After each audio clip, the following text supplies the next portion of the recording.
Hello my loves, I'm Ellie Frost. Thank you so much for being on my channel where we are talking about the multi-dimensional approach to rapidly and radically healing and transforming during and after narcissistic abuse. Checking the hair out. This video is about handling relationship dynamics after narcissistic abuse. This is really like something in my I don't know, it's in my body today because I was listening to something this morning and I respect so much of the personal development industry, right? I spent years doing personal development in order to improve myself, improve my career, improve my life, right? The challenge with what they'll teach you in personal development a lot of the time, a lot of the tools, which are great for healthy people, is about, accepting responsibility for our own triggers, sharing how we feel with people, so I could say, look, I'm a bit triggered about this, but I know I'm kind of sensitive about it too. Maybe it's a jealousy thing. Let's take jealousy because it's an easy one. So I could be in an intimate relationship and say to my partner, look, I'm getting a bit jealous about that woman at work you keep talking about. It's probably nothing to do with you. I'm just feeling a bit jealous. I want you to know that it's a bit sensitive to me. Like when you say things like that, I'm not saying you're doing anything wrong. I know you have to work with with her, and I'm sure she's a nice person, but I'm sensitive. Do you mind if we just you just respect that, you're just careful with me on that? I'm still working through some healing on that, for example.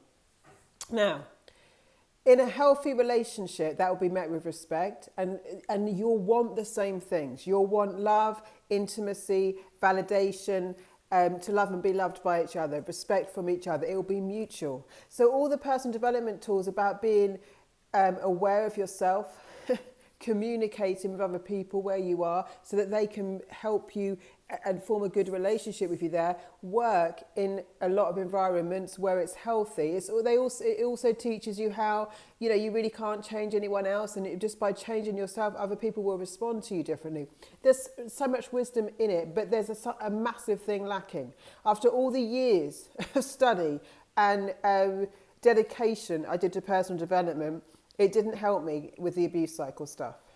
In fact, everything I learned, or most of what I learned and put into my relationships, right, were basically handing the people that were about to abuse me even more ammunition, because not only were their intentions not about love and to be loved, right, they now knew every trigger, every sensitivity, and where I've been sharing it in order to create intimacy, they're using it against me in order to hurt me.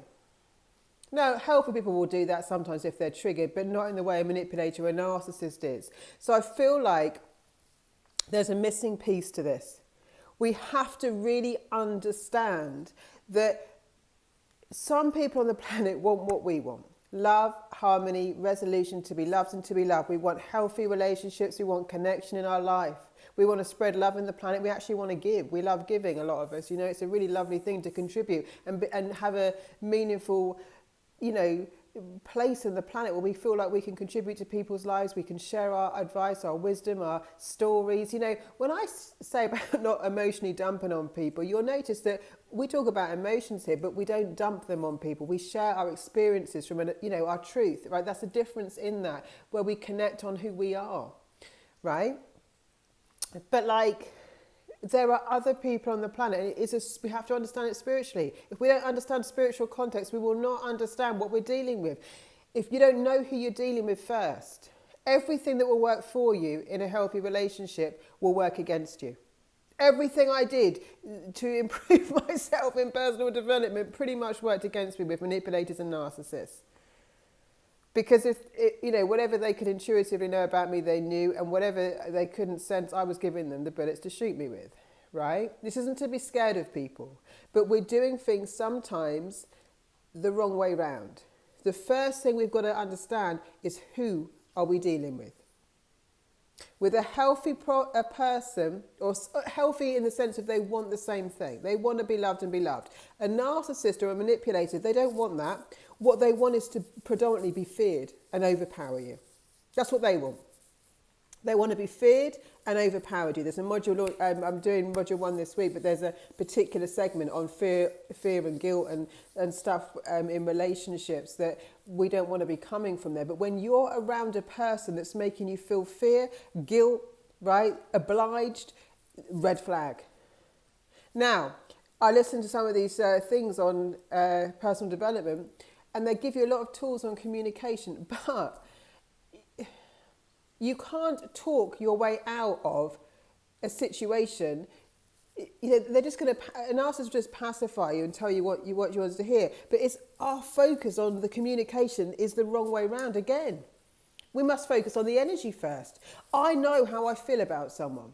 I know if I could stay in my body, not in my head, not be manipulated and brainwashed, not shut off my intuition or be like duped in some way. If I actually stay in my body for longer, beyond the words, I'll feel it. I'll know. Same as an animal will. Animals know very quickly. You'll notice that often. And children will. Children will know. Children will say, I don't like that man, mummy. Don't like that man. And there's no reason for it. And we should not be telling our children, oh, you have to be nice to Uncle Tom. He's a nice guy. We shouldn't be telling them that. Because we're telling them to come out of their senses now. Most of us are being manipulated before we've got, they're taking, narcissists are love bombing you, they're emotionally stimulating you. As soon as you get emotionally stimulated, you're out of your body so much, you're not in your own energy as easily, you're in your heightened emotion. It could be trauma or it could even be love bombing. You know, when emotions are high, like your whole system changes. So that is again, not letting you drop down into yourself and feel. I keep talking about this pause. All the personal development stuff I've ever learned is very helpful if you're in a loving relationship with people who want harmony, love, and resolution, not conflict with you. All those tools of a narcissist are weapons, absolute weapons. So our tools for intimacy, our empathy, everything are willing to be authentic and honest and share, all weapons to a manipulator or narcissist. So the first thing we need to be teaching people before any of these tools is, who are you dealing with? Who are you dealing with? When you go into a room and something feels off, it's off. How many times have we talked ourselves out of our initial thinking? Sometimes these feelings are so subtle. That's why I teach us to get into our bodies more, because sometimes they're whispers, right? Because we're used to being in our heads so much. We're used to out-talking ourselves. We talk ourselves out of our dreams, our desires, our truth, what we know is right for us. We listen to other people's opinions, all their projections. The narcissists and manipulators, they want you to live in fear of them, and they want power over you. They don't want love, harmony, connection, and joy, right? So sometimes it's better for you not to get caught up in the mind is so confused when you're traumatized. It's going over the scenario, over the scenario, over the scenario. Who was right, who was wrong, questioning yourself, doubting yourself, slowly eroding your self-esteem. But I want you to go into a different question every time. How do I genuinely feel about this with this person? How do I feel? Now, I'll tell you something else that's very important to know. A narcissist, when they love bomb you, is going to make you feel great about yourself. That's part of the love bomb. They reflect to you the perfect partner, and they reflect that this is a psychic attack. The love bomb is a psychic projection. They can't sustain it, but it happens at the beginning. They're going to reflect back to you the perfect partner or parent or whatever, and how you want to feel about yourself. They know how to do this. They're master magicians. So it's not... If you feel so much better about yourself, like to a huge extreme, and you're not able to feel that about yourself generally, that's a red flag, I'm afraid, right? If you stay with me, we'll help you feel that way about yourself all the time, but because you'll be sovereign. But if only around a certain person you feel like you can take on the world, I'm not saying that can't happen in true love connections, it really can. But it should be coming from you first. If you're not able to feel that way about yourself on your own, and it's only with them, you could be being love bombed. It's a big red flag. Because they know how to make you feel better about you around them, and they're using it against you. Now, my job here is to help you fantastic about you every day. And on the days where you don't, to say to you, like I say to myself, like I said yesterday, it's totally okay. I told you, I had a hard week. I ate loads of crap. I did all the things you're not supposed to do. I self-partnered like I teach you. I let myself be human. I rest my tea on my muffin top when I put on a bit of weight or whatever, and I don't shame or beat myself up. I've got my own back. I treat myself like a human being, right, that I was never shown how to do. I care for myself that way. It doesn't mean my job is just to cheerlead myself every day. Oh, you can do it. No, my job is to treat myself like a person that has feelings and honour those feelings, you know? And just that releases resistance to our emotions, by the way. They stop piling up. They stop fighting to get heard, because emotions that aren't heard often turn into disease in the body, dis-ease. Emotional imbalance causes physical imbalance. We've got to get wise, right? And sometimes just our allowance of it. I've taught you so many times. I'm doing it in Sovereign right now, and the self-partnering module. I've said to myself so many times, I don't, when I stopped saying, why am I having a panic attack? I shouldn't be having a panic attack. Let me figure it out. No, I'm having a panic attack. I want to go home. One time I wanted to lie. I had a really bad panic attack at a business meeting. I had to get out of that fucking room, and I went downstairs.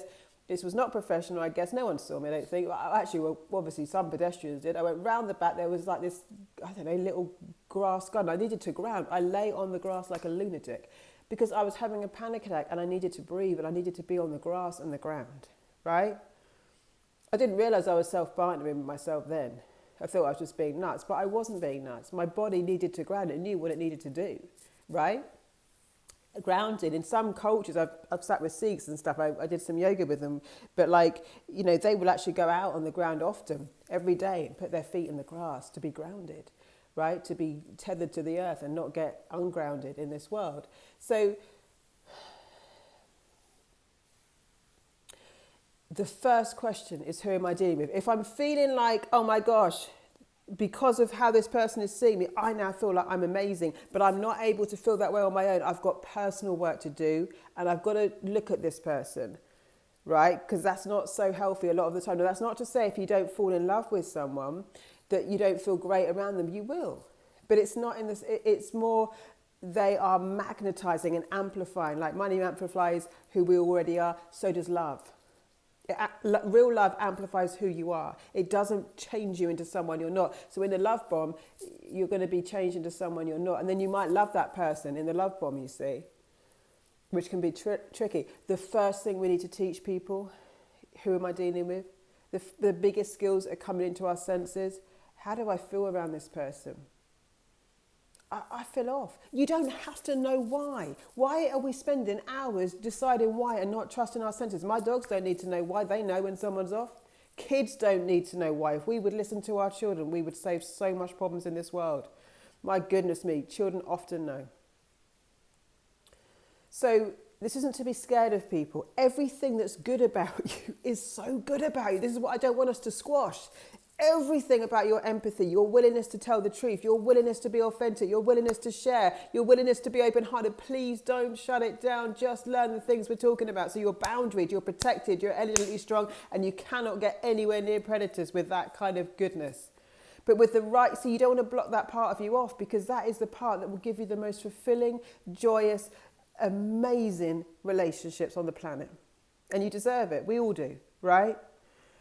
That requires us dropping all the trauma, being boundaried, not just in theory, in our energy, right? Because people can feel it when you're just telling a boundary, but you're not prepared to stand by it, right?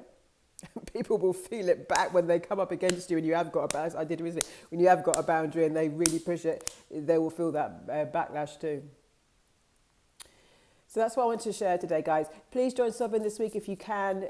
We're doing module 1. It's self-paced, so you're not going to be behind. There's an introduction to, there's some exercises already that you need to start doing, but you do it in your own pace. But I do release things in the sequence, but everyone's at different stages in it because you do it at your own pace. There's also live Q&As where you bring your specific questions to me. I'm doing one on Saturday where you will actually ask your specific questions, whether you're live on the call or not. It's a fantastic experience.